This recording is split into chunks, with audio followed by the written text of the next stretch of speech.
Nauru terletak di tengah perairan Samudra Pasifik dan hanya terlihat sebagai titik kecil di peta. Negara ini merupakan negara Republik Merdeka terkecil, namun hanya 200 orang yang melakukan perjalanan ke negara ini dalam 1 tahun. Saya memulai perjalanan ini dengan tiba di Bandara Istanbul 3 jam lebih awal. Pertama saya terbang ke San Francisco selama 13,5 jam. Setelah transit selama 7 jam, saya melanjutkan penerbangan panjang lainnya selama 13 jam ke Nadi di Kepulauan Fiji, lalu kembali transit selama 7 jam. Dengan jumlah kursi kosong hampir 75%, penerbangan ke Nauru dari Nadi memakan waktu 4,5 jam dan perjalanan panjang saya selama 48 jam akhirnya berakhir. Ini negara yang paling jarang dikunjungi di dunia, bahkan negara terdekat jaraknya ribuan kilometer dari sini. Setelah menginjakan kaki di pulau ini, saya harus menunggu penerbangan berikutnya untuk pulang yang jadwalnya hampir seminggu kemudian. Perjalanan laut bukanlah opsi. Nauru dikelilingi oleh terumbu karang raksasa, mencegah kapal-kapal besar mendekati tepi pantai. Hingga baru-baru ini, warga setempat di pulau terisolasi ini memiliki kekayaan yang begitu melimpah hingga bingung mau diapakan. Di tahun 1975,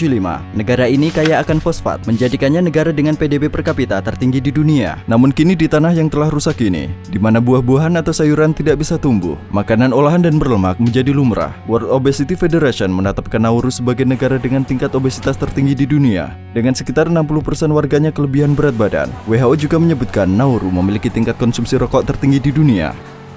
Usaha pemerintah untuk tetap menjauhkan media asing dari negara ini sangat jelas terlihat. Setelah melewati prosedur selama sebulan di mana saya diminta memberikan dokumen-dokumen yang begitu banyak, saya hampir tidak mendapatkan visa turis. Meskipun biaya pengajuan biasa hanyalah $50 Australia, namun jurnalis dan perwakilan media dikenakan biaya $8.000 Australia sebagai upaya menghalangi mereka. Polisi langsung menyita drone yang saya bawa saat memasuki negara ini. Kalian mungkin menyadari ada yang aneh dengan pulau ini jika dilihat dari udara. Mereka menghalangi pengambilan gambar dari udara. Merekam di sini tidak akan mudah karena ada kenyataan pahit yang coba disembunyikan oleh Nauru yang akan kalian ketahui dari video berikut. Saya sekarang berada di daerah Yaren karena area landasan pacu dan jalan untuk mobil bersebelahan. Hal yang lumrah bagi mobil di sini memberikan jalan bagi pesawat. Ada peringatan bagi pejalan kaki mengenai suara mesin jet saat landing dan take off. Hal ini karena negara ini begitu kecil, sehingga bandara yang merupakan landasan lurus ini memenuhi seluruh bagian barat daya dari pantai pulau ini.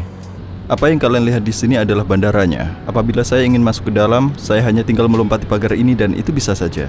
Luas total pulau ini hanyalah 21 km persegi. Butuh waktu paling lama 20 menit untuk mengelilingi seluruh negara ini menggunakan mobil. Dan setiap perjalanan akan kembali ke titik awal karena hanya ada satu jalan melingkar. Selalu ada polisi yang berpatroli. Karena saya tidak ingin menarik perhatian, saya menghubungi satu-satunya agen wisata di negara ini dan saya mulai menjelajahi pulau ini dengan guide. Menurut agen tersebut, hanya ada 1 atau 2 turis yang datang ke pulau ini dalam sebulan. Jadi angka sebenarnya jauh lebih rendah dari yang dikatakan di internet. Apa yang kalian lakukan di waktu luang di pulau ini? Main volley. Apa yang kalian lakukan di waktu luang di pulau ini? Apa saja yang kita mau. Misalnya, Mancing, tidur, makan. apa yang sering kalian makan? Chinese food. 1, 2, 3. 1, 2, 3. Gak mungkin. Walaupun jarang dikunjungi orang, Nauru adalah tempat singgah favorit burung-burung yang bermigrasi selama ratusan tahun. Meskipun pulau ini dianggap bersumber daya terbatas, tanahnya mengandung harta karun yang disebut guano, yang terbuat dari kotoran burung dan mikroorganisme. Pada tahun 1899, ahli geologi Albert Ellis menemukan bahwa dataran ini mengandung fosfat dengan kualitas tinggi. Sempat seberharga emas, fosfat adalah bahan baku yang mampu meningkatkan produktivitas pertanian. Selama Perang Dunia Pertama, Australia dengan cepat mencaplok dan menjadikan Nauru sebagai area pertambangan luar negeri. Kecuali saat pendudukan singkat Jepang tahun 1942, fosfat yang diekstrak dijual bertahun-tahun ke dunia dengan harga yang sangat rendah. Beberapa orang berusia lanjut mengatakan bahwa sel ini digunakan oleh tentara Jepang untuk menampung orang-orang, lalu mereka menguncinya. Mereka kemudian menuangkan bensin dari atap dan membakar mereka yang tidak mau bekerja untuk mereka. Rel kereta api yang nyaris lenyap ditelan waktu ini dibangun pada tahun 1907 untuk mengangkut fosfat dari pedalaman ke pelabuhan di pantai barat. Saat Nauru meraih kemerdekaannya di tahun 1968, 35 juta metrik ton fosfat sudah meninggalkan pulau tersebut. Memang sulit dipercaya, namun di abad sebelumnya buah-buahan dan sayuran yang dihidangkan di meja orang-orang di seluruh dunia ditanam dengan fosfat yang diambil dari tanah di pulau kecil ini. Setelah merdeka, Nauru mendapatkan kekayaan yang cukup besar dan banyak orang Nauru yang tanahnya digunakan untuk pertambangan fosfat berhenti dari pekerjaan mereka dan mulai menjadi milioner. Ribuan pekerja dari Tiongkok dan kepulauan Pasifik lainnya dipekerjakan di tambang fosfat yang kotor, panas dan keras. Pendapatan per kapita Nauru sekitar 176.000 USD di tahun 1975, di mana negara dengan ekonomi terbesar di dunia, Amerika Serikat, pendapatannya sekitar 44.000 USD. Dihitung tingkat inflasi saat ini, Nauru berhasil menjadi negara yang makmur di mana tidak ada pajak, pendidikan, transportasi, layanan kesehatan dan bahkan perumahan semuanya disediakan secara gratis. Saya pernah melihat nenek saya keluar dari bank dengan sarung bantal. Mereka menaruh semua uangnya di dalam dan keluar begitu saja dengan uangnya. Mereka sudah menghabiskan semuanya. Saya dengar ada seorang polisi yang membeli Lamborghini tetapi dia sadar bahwa dia tidak muat di dalamnya dan membuangnya. Apakah itu benar? Ya, itu benar. Bahkan beberapa mobil dibeli hanya sebagai dekorasi. Saat orang-orang Nauru mendadak kaya, budaya konsumtif merasuki mereka dan pulau kecil ini dipenuhi mobil-mobil model terbaru. Di sepanjang jalan kita bisa melihat sederetan mobil mewah dari masa lalu yang dibuang. Cadillac, Jeep, Land Rover.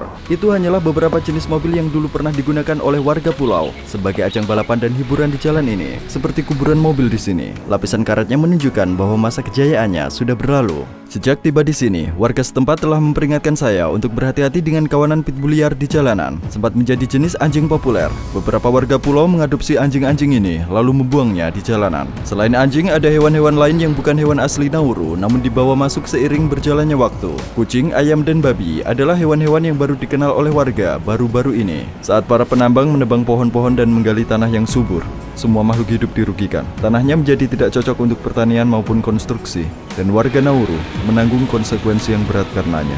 Mulai dari bagian tengah pulau hingga ke tepi pantai, medan di Nauru dipenuhi dengan batuan kapur dan lubang-lubang yang sebagian mencapai kedalaman 15 meter. Tidak ada produk pertanian yang bisa bertahan di tanah tandus dengan tingkat keasaman yang begitu tinggi. Warga Nauru bergantung pada makanan olahan kaleng impor untuk menghidupi mereka, yang sebagian besar berasal dari Australia. Harapan hidup rata-rata orang Nauru adalah 64 tahun. Pola makan yang buruk telah menjadikan Nauru negara dengan tingkat obesitas tertinggi di dunia selama bertahun-tahun. Pulau ini saat belum ditemukan negara barat 150 tahun yang lalu bisa mencukupi kebutuhannya sendiri, namun sekarang mereka mengimpor semuanya. Di sini, 97% pria dan 94% wanita kelebihan berat badan atau obesitas. Masalah obesitas di Nauru sudah seperti wabah, ada di mana-mana. Di jalanan, restoran, pasar, saya melihat orang-orang mengalami kesulitan karena berat badan. Dengan populasi di mana 45% penduduknya menderita diabetes, amputasi adalah hal yang umum. Ada baliho peringatan di mana-mana. Rak-rak tokonya kosong seperti yang kalian lihat. Barang-barang di sini diimpor setiap 6 minggu sekali. Buah-buahan dan sayuran fresh merupakan barang mewah di pulau ini. Kembang kol harganya $18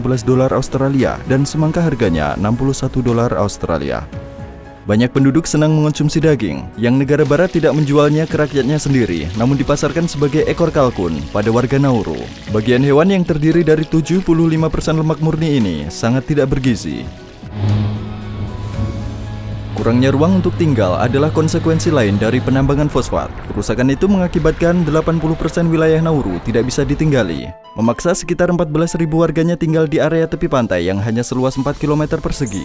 Ini adalah Buada Lagoon, satu-satunya area tak tersentuh di pulau ini dengan flora yang masih asli. Area ini membuka pintu ke masa lalu. Nauru dahulu dipenuhi dengan tumbuhan ini, namun sekarang semuanya telah hilang. Di sini kita masih bisa menemukan pohon pisang, pohon pandan, atau pohon nanas. Formasi karang di tepi pantai Nauru menjulang tinggi seperti ukiran dan mencapai ketinggian hingga 5 meter di atas permukaan laut. Dasar lautnya dipenuhi terumbu karang yang sudah mati dan luasnya mencapai sekitar 200 meter dari pantai, sehingga mustahil bagi kapal-kapal besar untuk berlabuh. Banyak batu karang di bawah air dan hanya terlihat pada saat laut surut. Hal ini memungkinkan warga berjalan hingga ratusan meter ke tengah perairan dan menangkap ikan.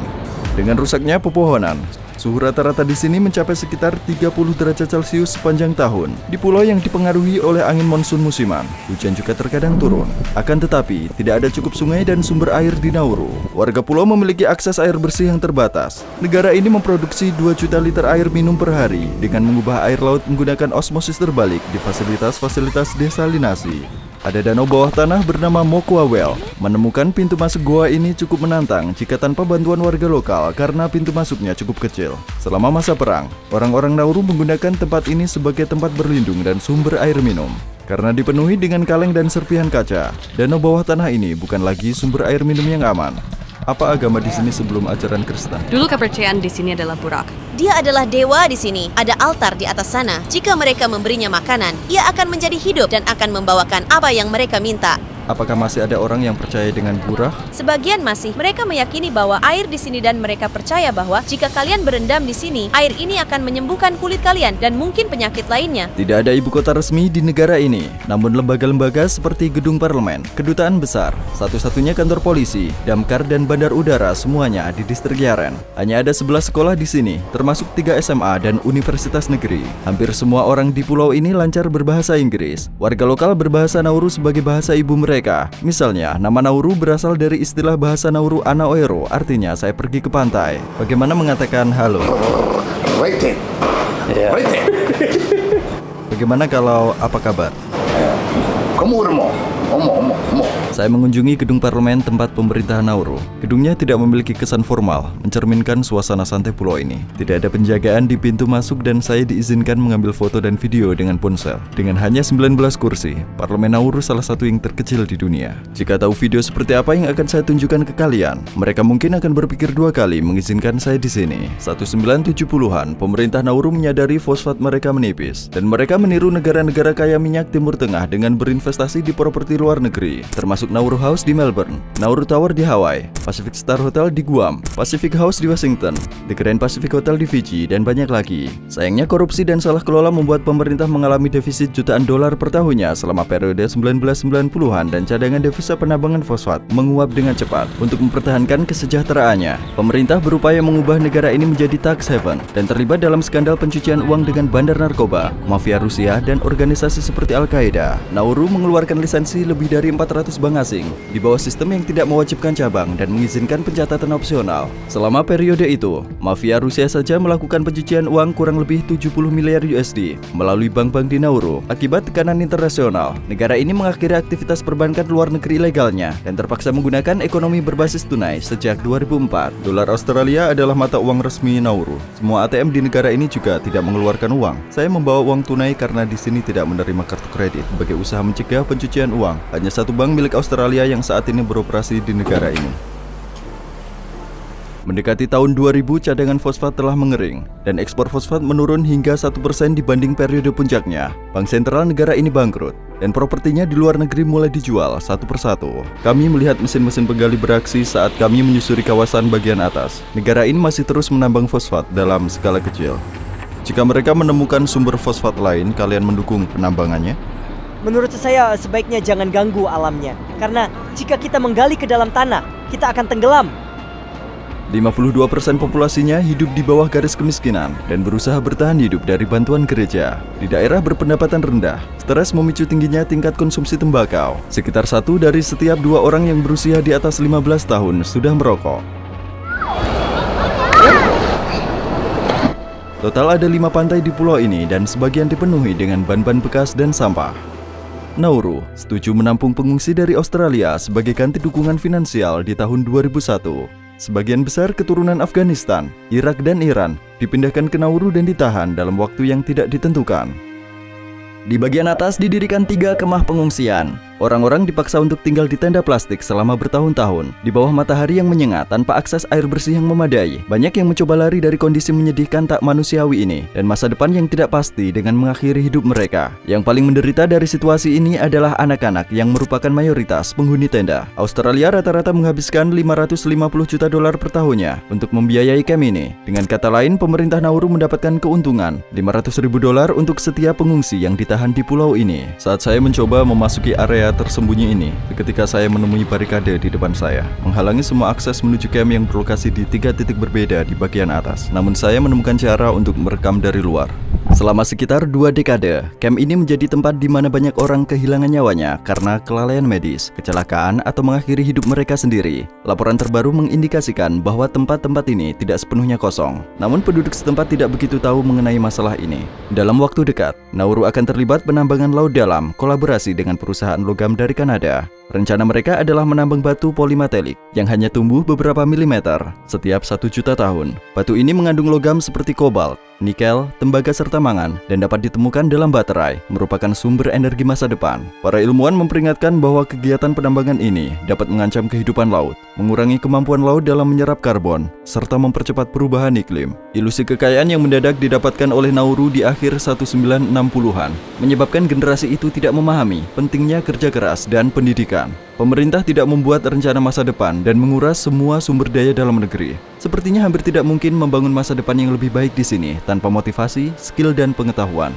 Pulau kecil ini, dengan luka yang tak pernah bisa disembuhkan, berada di depan kita sebagai gambaran dari apa yang terjadi di dunia ini dan sebagai pelajaran yang harus selalu diingat oleh umat manusia. Terima kasih telah menonton video dokumenter ini. Semoga bisa menambah perspektif kalian terhadap dunia. Jangan lupa subscribe ke channel YouTube saya. Sampai jumpa di video selanjutnya. Ruhi Chanet pernah ada di sini.